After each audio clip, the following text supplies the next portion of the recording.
we're gonna do a video that I did watch. This is of 2020. The adpocalypse.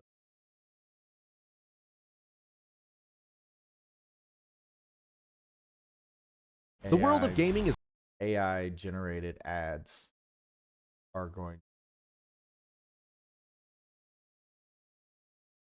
not only worse in the future, but like just it's gonna be like you have to every second that you spend watching a video, you're gonna have to spend to like earn the time to watch the video. And then they don't even be good ads. It's not like all ads be like Super Bowl ads. Most ads just AI generated vomit, word vomit. It's just even listen, watch. So this is the 20 new up and coming world games. You may know some of them, you may not know.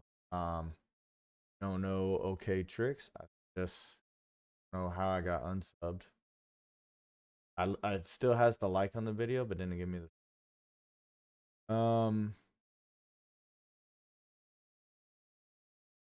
check them out. I've been watching some of the stuff recently, and this is about to drown in chaos,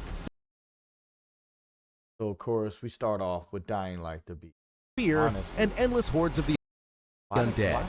If you think you've seen it all when it comes to zombie apocalypse, think again, because the next wave of open-world zombie games in 2025 and 2026 will push survival, horror,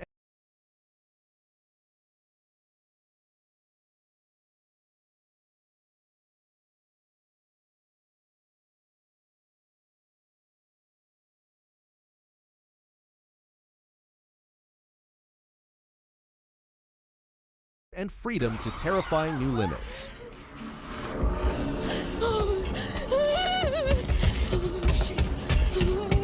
The world of gaming. Rewind that because for whatever reason my video not want to adjust, but I'm gonna do it. Is about to drown in chaos, fear, and endless hordes of the undead. If you think you've seen it all when it comes to zombie apocalypse, think again, because the next wave of open-world zombie games in 2025 and 2026 will push survival, horror, and freedom to terrifying new limits. What the fuck is that?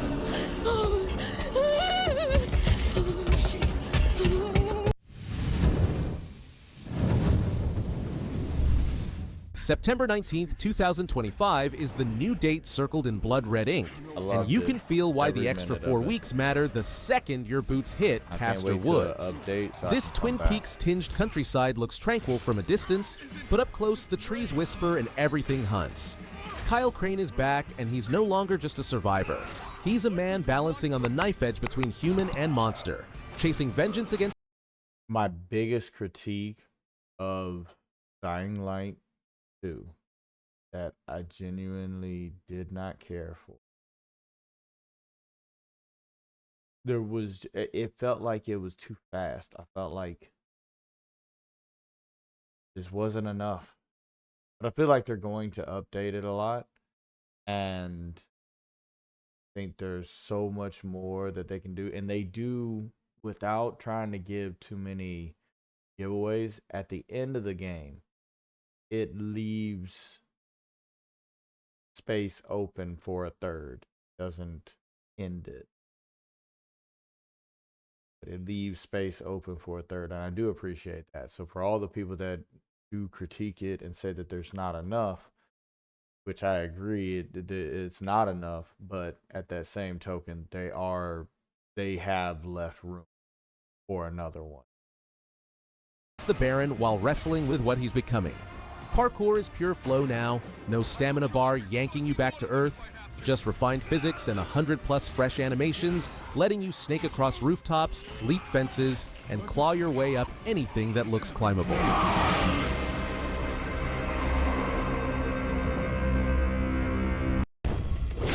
I would recommend this. Definitely recommend Dying Light. The Beast was amazing. Without a doubt.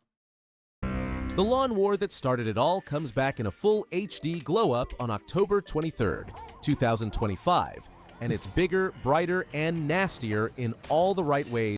I played this game a bunch on the phone when like it first came out, and then it's evolved so much. Is across PC, PlayStation, Xbox, Nintendo Switch, and Switch 2. The remaster keeps the original's warm toy box charm while sharpening every blade of grass and every butter-slick kernel, then piles on new ways to test your tactics. Cloudy Day mode rolls in a storm and lulls your sunflowers to sleep, forcing you to rethink economy on the fly. Rest in Peace mode turns every mistake into a tombstone with permadeath stakes.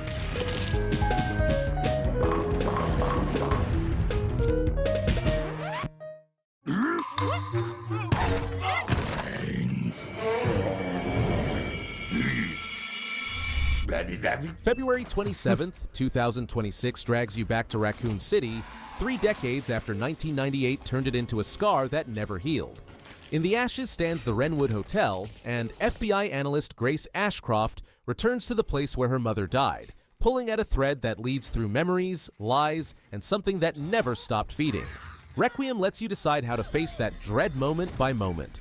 Slip instantly between first-person intimacy and third-person spatial awareness, dialing the horror to what your nerves can handle without ever breaking momentum. Stealth is survival.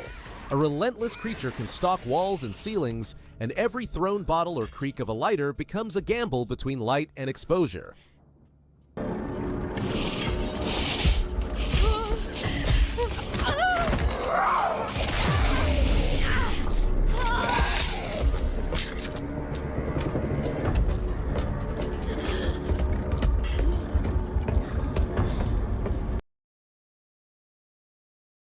This has to be one of the strangest Resident Evil. From what I remember, Resident Evil is you're usually like some badass Lara Croft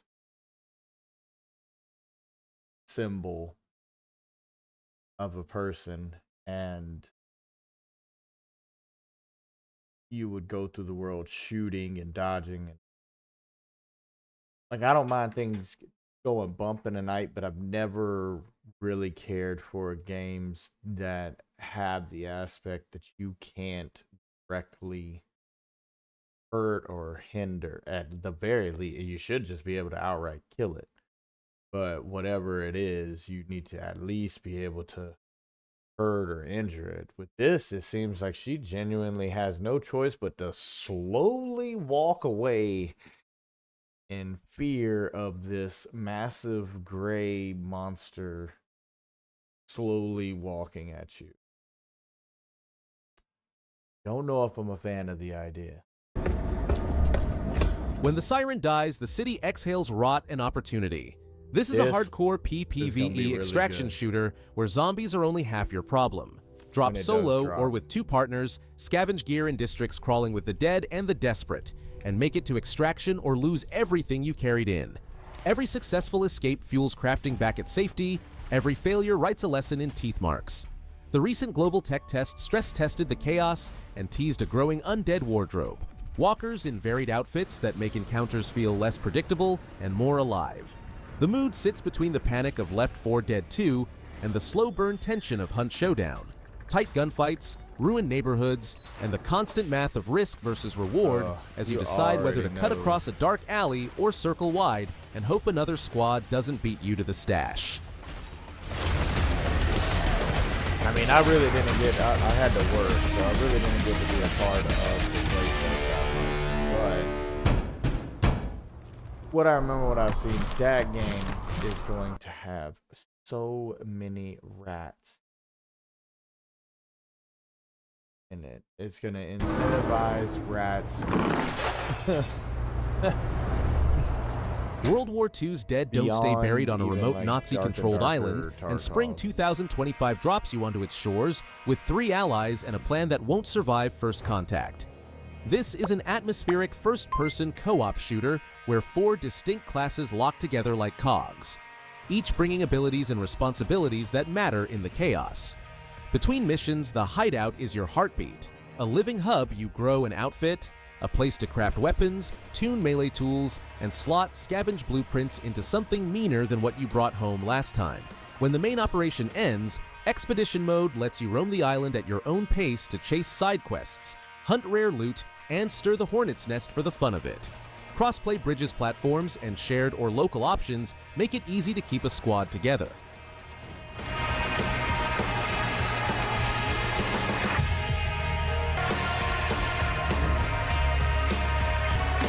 It reminds me a lot of like Call of Duty Zombies.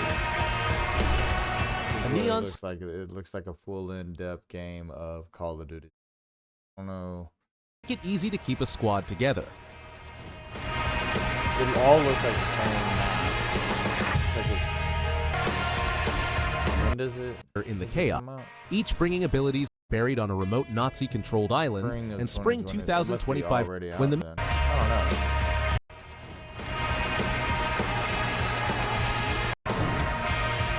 Road movie through the ruins of an America that Japan once bought and pop culture never let go of.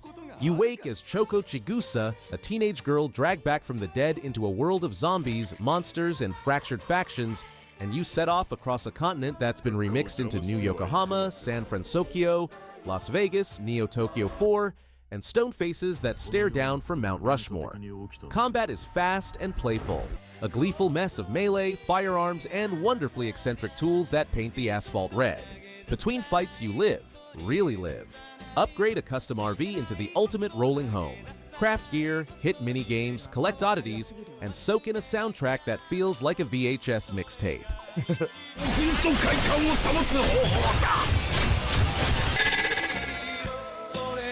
It looks so 80s cheesy. I can't help but want to play it with it. Reminds me of Late November 1992. The lakes freeze around Jezior. what's that game?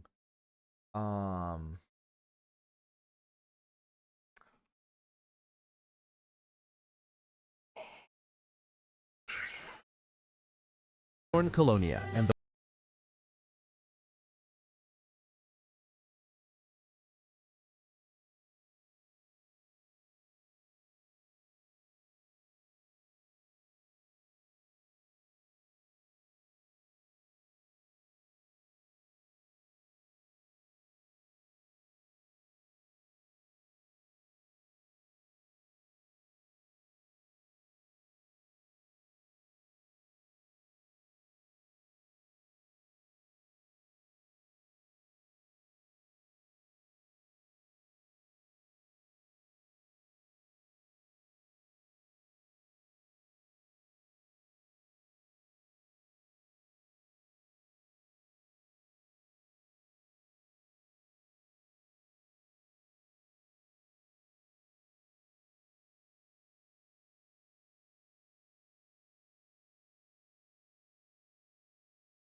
Wait a minute. I think this was it.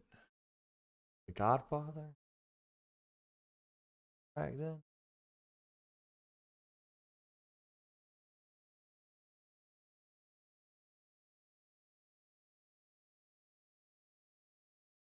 The Warriors. Yeah.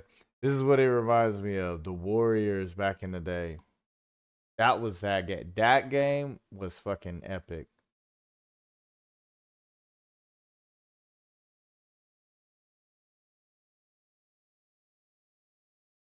The rot in this small Polish town seeps into the walls, the ground, the people. You arrive looking for your friend. 1990. That's what this right here. All of this reminds me of that game. The outfits, the vibe, like screen.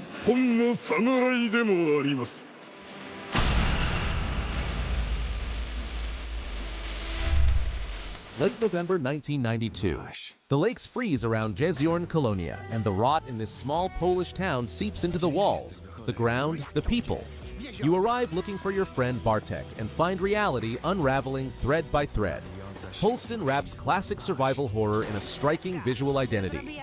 Hand-drawn pixel art kissed by dynamic lighting, an 8-way rotating camera, and a custom engine that slides between over-the-shoulder, top-down, and side-scroll views without breaking immersion. Exploration is tense and methodical. Creaking doors, cramped hallways, pockets with too little ammo, and too many decisions. You'll solve environmental puzzles, scavenge for supplies, and trade words with townsfolk who seem half there, half elsewhere.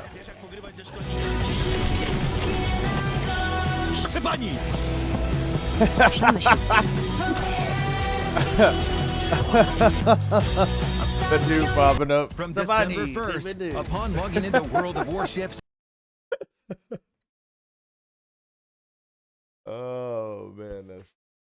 Crank the cassette deck, rack the shotgun, and smile like you're not terrified. This is gonna be good, man. A botched core drill wakes the sludge god, an eldritch mass that turns the world to grime. And the only thing standing between civilization and a ooze-slick apocalypse is a squad of swaggering mercenaries with more banter than sense. Built on Saber's swarm tech, hordes don't just rush. They pour, split, and collapse in writhing waves that keep you moving. 4-player co-op with crossplay means constant callouts and last-second revives. Vehicle sequences kick up dust as you ram undead blockades. Base defenses and upgrade paths give every run a crunchy layer of planning. Fuel management and gear tuning force hard choices under fire. Nobody half-asses it this time.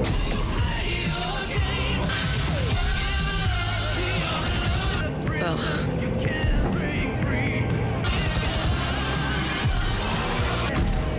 5.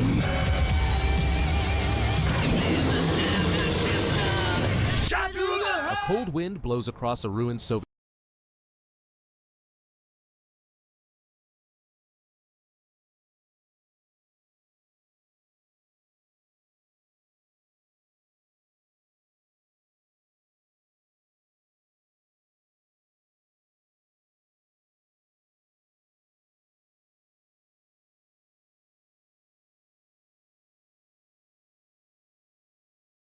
archipelago, and the island answers with radio static, distant howls, and the metallic click of your last magazine. Pioneer is a gritty, open-world MMO FPS where PvE and PvP collide across roughly 50 square kilometers of swamps, settlements, and concrete skeletons. There are no comforting health bars or simple level ladders here. Survival is systems deep. Hunger and rest to manage, artifacts to harness. Anomaly, energy to respect. Weather and day-night shifts that change patrol routes and the feel of every approach. Factions aren't window dressing. Loyalty opens doors, black markets, and story branches. Between story missions, you can dive into Shadowlands, an extraction-style mode that risks everything for rare rewards, or come up for air with fishing, casino-side activities, and a workbench that turns scavenged blueprints into hand-tuned steel.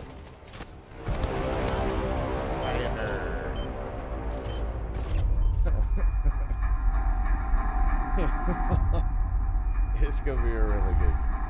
You wake alone inside a post-Soviet research complex stamped with the Samsara Technologies logo and the scars of something that didn't just escape, it evolved.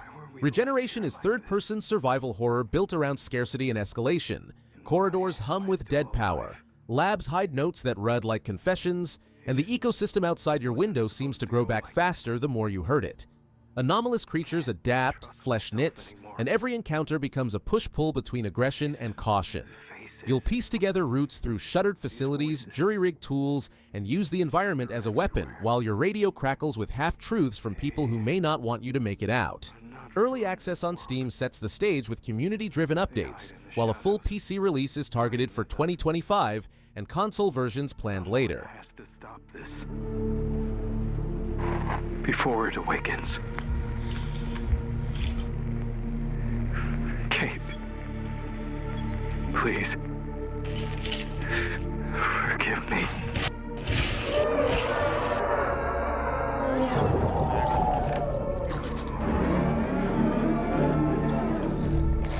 An abandoned suburb, frozen in time, becomes the canvas for a story told not with words, but with the quiet weight of what was left behind. Long Gone is a narrative adventure wrapped in low-res 3D pixel art, where every object, a half-open cupboard, a forgotten photograph, a cracked swing, breathes character into a neighborhood gone silent. You don't fight here. You uncover, combine, and solve. Zombies aren't targets, but puzzles. Obstacles woven into environmental riddles rather than combat encounters. It's a linear, single-player journey built on exploration, subtle humor, and melancholy. Hillfort Games crafts it with the backing of Outersloth, and while no release date has been pinned down, the August 2025 Gamescom trailer stoked anticipation, promising a meditative point-and-click experience where the true protagonist is the environment itself.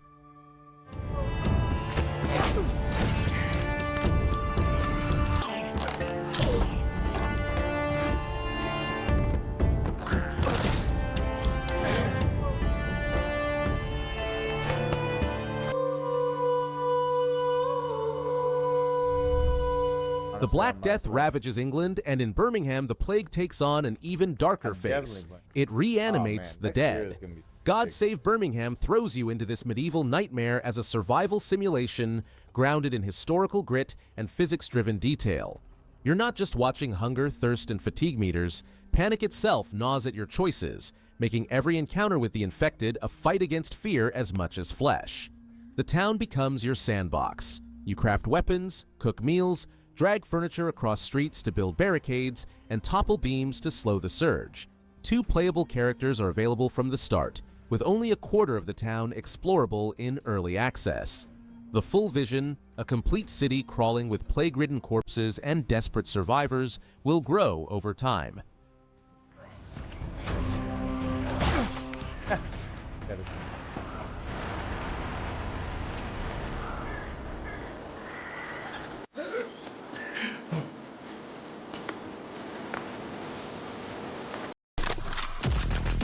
Boy, I'm telling you, every fucking you're gonna have to watch full amount of ads to watch the fucking video. Crazy. Napoleonic Europe, rotting under plague and paranoia, is where hunger plants its flag. A PvP/PvE first-person extraction RPG, where every trip outside the walls could be your last. You scavenge ruined villages, craft weapons and gear, and clash with both unspeakable horrors and rival survivors competing for the same dwindling scraps. Combat is vicious, a blend of melee brutality and desperate range fire.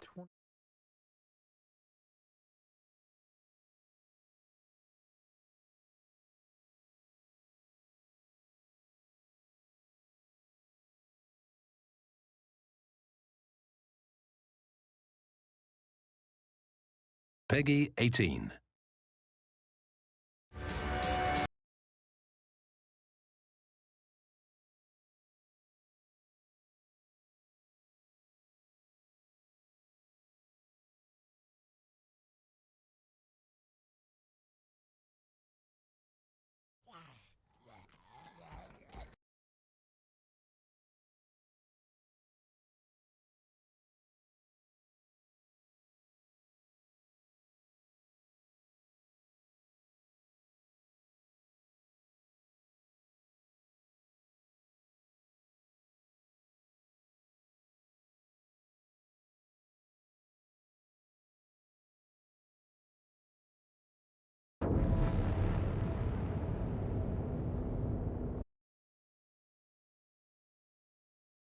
Boy.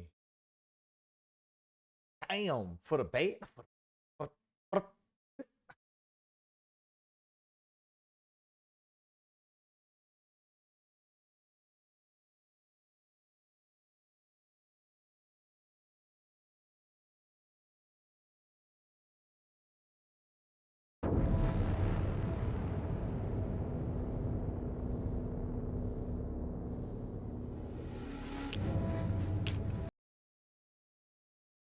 Firefights, while the extraction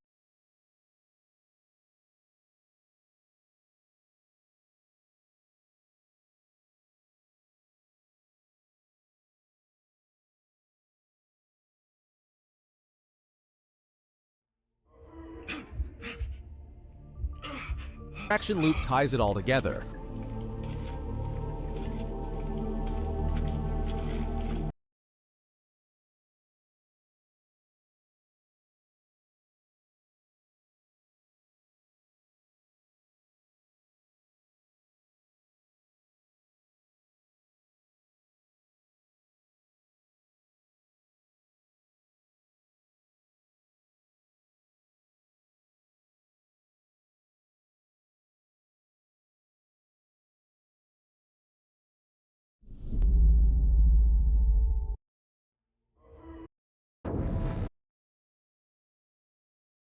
Peggy 18.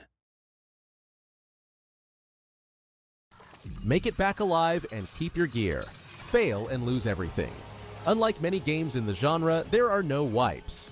Progress sticks, your legacy carries forward. Professions let you shape your role in the world. Blacksmith, gatherer, trader, each feeding into the in-game economy.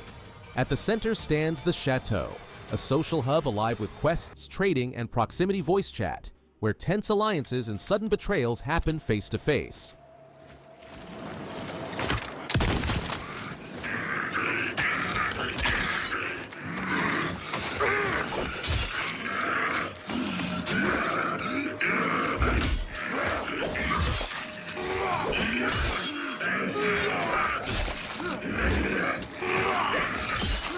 When the meteor fell, it didn't just scar the Earth, it seeded something hungry. The Parasites is a third-person, open-world survival horror where you, a lone survivor, claw out existence in a land twisted by alien infestation. You build makeshift shelters, rig traps, and craft weapons to keep the parasites at bay. But the true enemy seeps inside. The longer you endure, the more fragile your psyche becomes, paranoia fraying the edges of your sanity. The sandbox structure gives you freedom. Explore, scavenge, fight, or hide. But every step forward demands resources and resilience. A free demo already challenges players to last 24 hours, giving a brutal taste of what's coming. Hey, right now, had none. Full release looms, promising an expanded world of despair where survival Highly dis.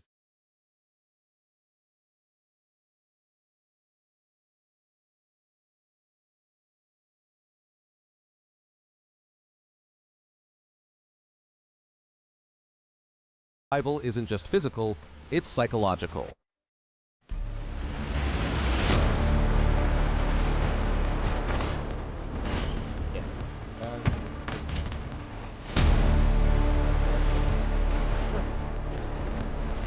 I didn't get any of that.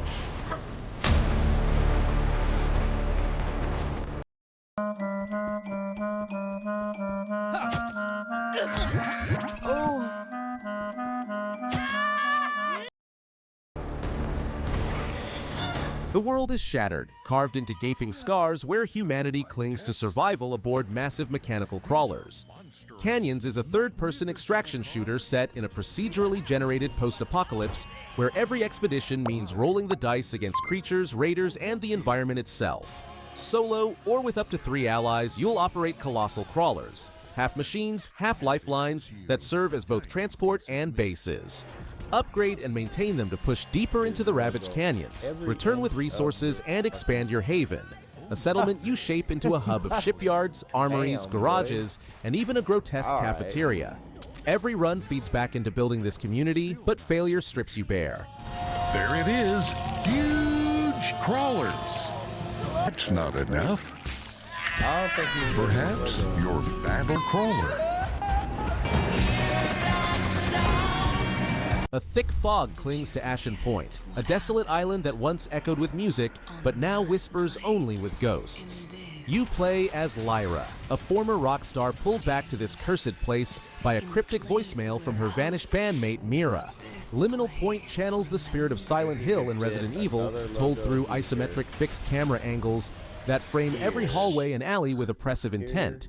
Resources are scarce, inventory space is cruel, and every choice matters as you creep through mansions, hospitals, sewers, and streets swallowed by fog. The psychological horror cuts deep. Surreal creatures twist into being, reality bends in subtle, sickening ways, and cryptic clues drag you further into the nightmare.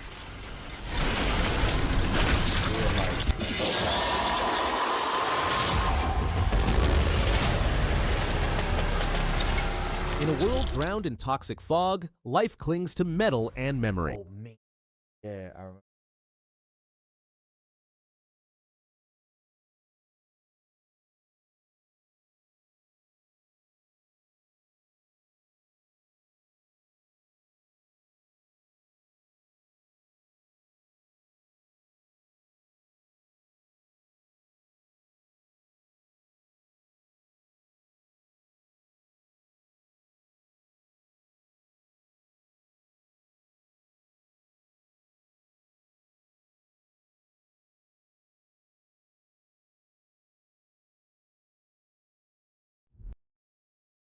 This one's gonna be.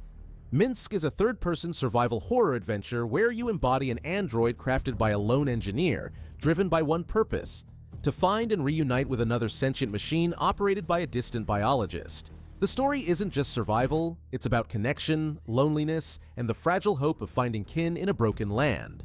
Built on Unreal Engine 5, the visuals rise to cinematic heights, towering vertical cityscapes, layered ruins, and haunting vistas etched in steel and silence.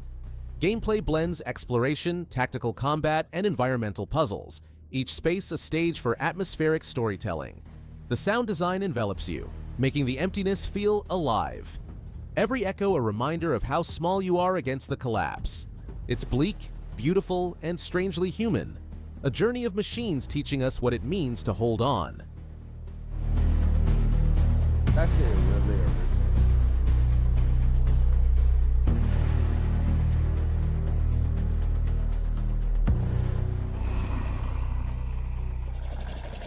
State of Decay 3 is being forged in Unreal Engine 5 with the combined efforts of Undead Labs, the Coalition, and Obsidian, and the vision is clear. A shared open-world survival experience where every choice scars the story. Survivors live and die with real permanence, their loss rippling across the community and reshaping your fight. Relationships grow deeper, interactions cut sharper, and the fight to keep your enclave alive feels more personal than ever. Development has stretched longer than expected, with insiders now pointing to a 2026 release rather than 2025, but the wait promises to pay off. I was about to say, hot take With some people like back, like, hey, I want to let them take the time. How many times we had to get burned by company dropping not ready to business? Just drop it because it has to drop game. Some of them damn near twice a year. Call of Duty drop almost times a year. My guy, take your time. Don't just let it do an extra spin cycle. Systems more robust and worlds more alive. Keep your memory alive. Every sacrifice we make matters and will never be forgotten.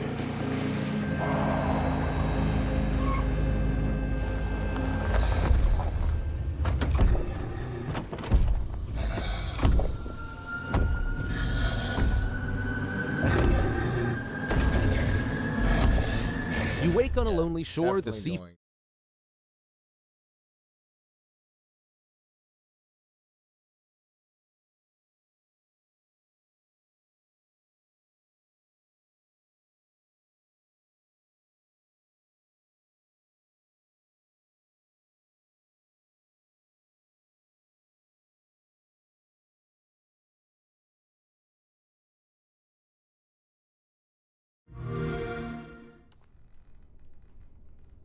Who were you before?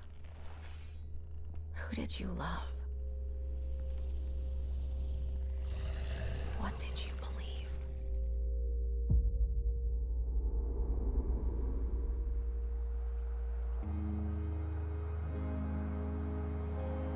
It's too late to ask now. We all knew the risks when we ventured out beyond the gates. You helped us make something greater than the fear and death that surrounded us.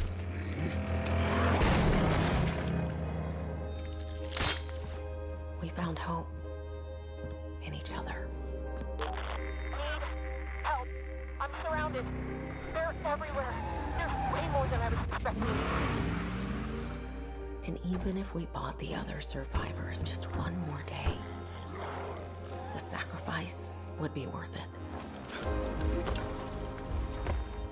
It would always be worth it. Who gives a shit about that one? It's trapped under a car.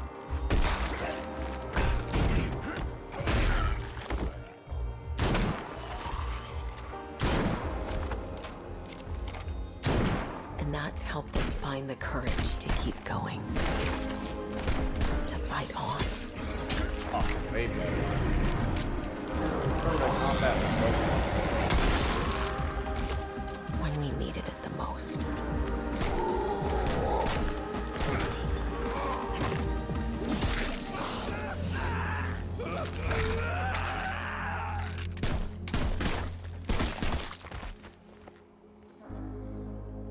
I didn't know you well.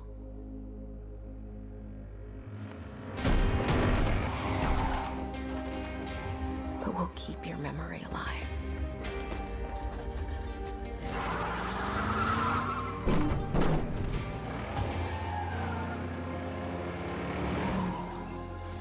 Every sacrifice we make matters and will never be forgotten.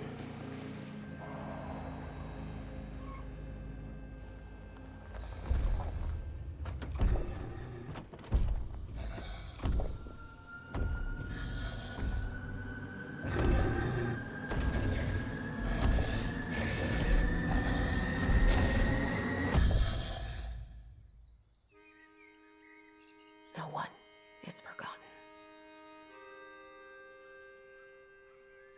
We live on.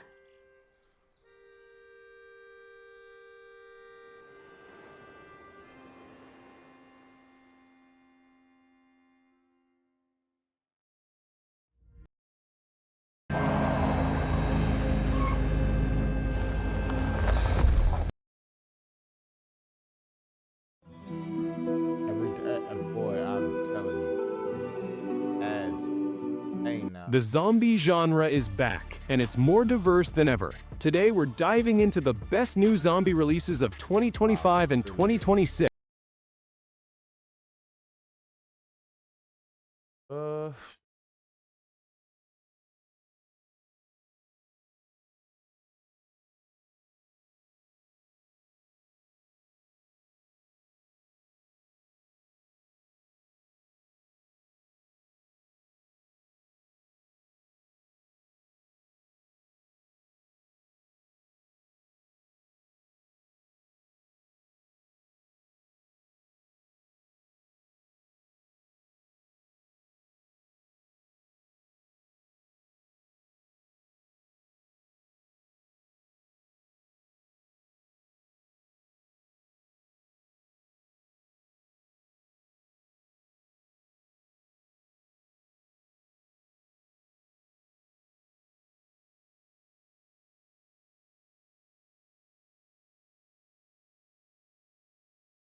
No need to. I'm right here.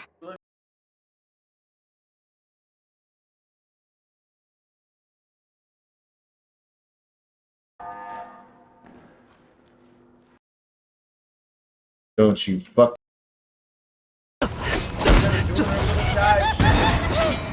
And then she dives into. Yeah, literally. Well, I mean, this is what I was looking for, but I can't. Right there. Space first into the damn brick instead of just taking the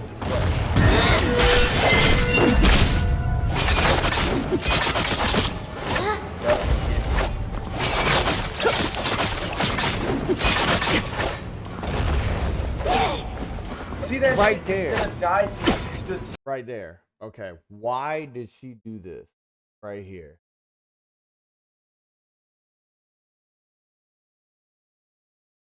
Her solo. Fuck it. And shit, like times that I know I would deflect her, she dives face first into the damn brick instead of just taking the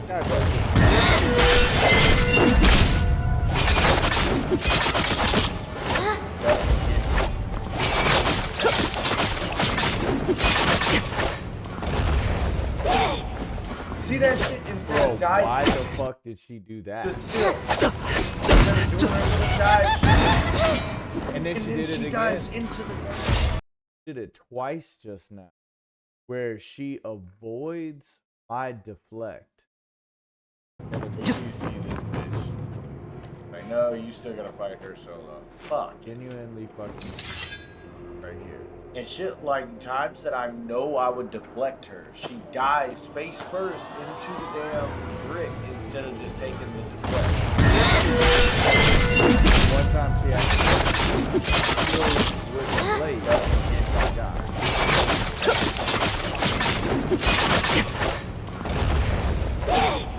And see that shit instead of diving, she stood still.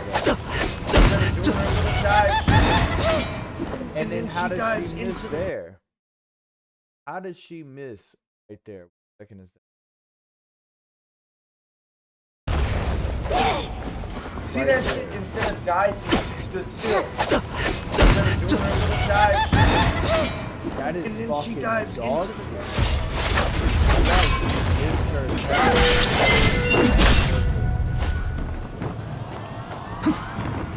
so stupid. No, right? Like whenever literally she runs at you and slices like a thing, like a with fucking swords, and she will purposely, like I'm sitting face first with her, and instead of running towards me and then slicing, she stood still and sliced. Because she knew she would have got, what the fuck?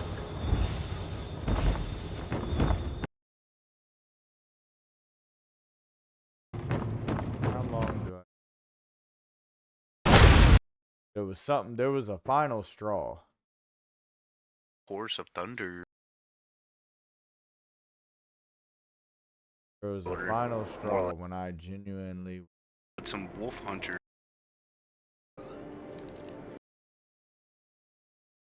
Okay, this is.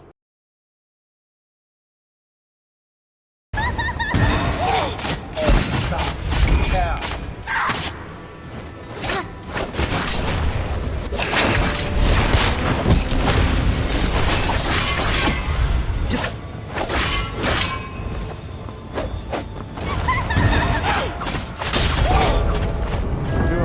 Think about all the times that I've sat there and did it on point and she dove face first into the ground. And for her to do the move twice in a row when I'm not in a position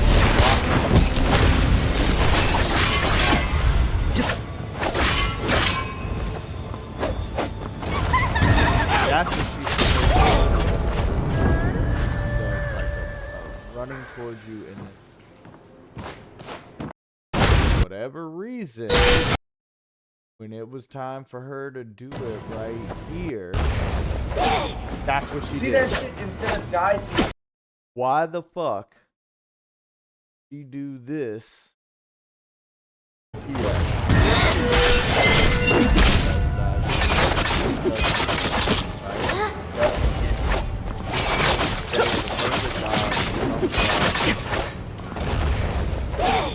Why would she stand instead of diving? She stood still. Right here again, right there. She was gonna sit there and do her dive move, and I was gonna perfect deflect her, but she purposely hit the dives ground. And then right here, 13 something.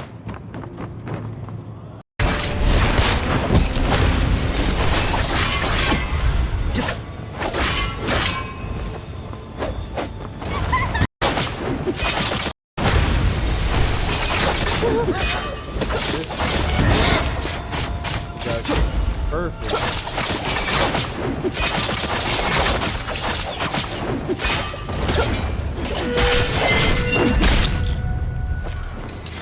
So she got deflected again.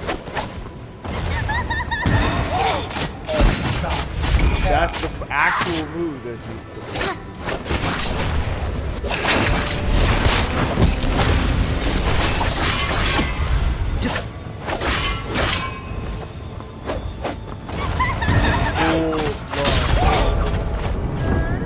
Full lunge that time. Genuinely was like reacting to me and dove into the ground when she saw I had a deflect up.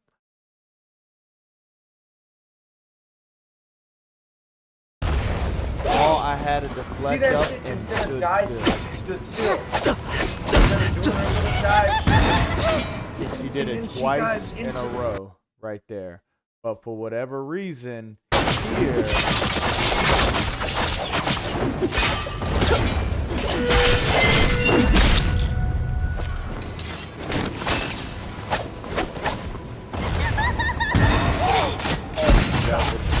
all the way through.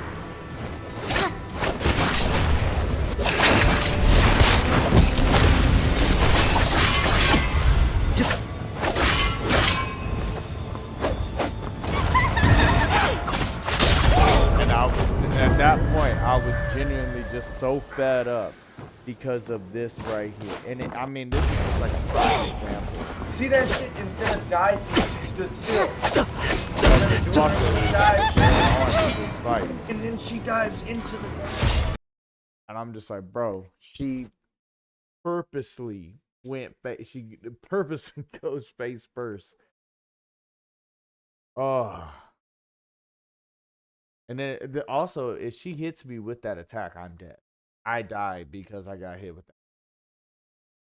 Or it's almost done. And then she goes immediately into a combo. And sometimes my guy doesn't get up from the stagger time to a defense, let alone 5 of them keep up with her. Just like this. See that shit? Instead of diving, she stood still. Instead of doing her little dive, and I was done.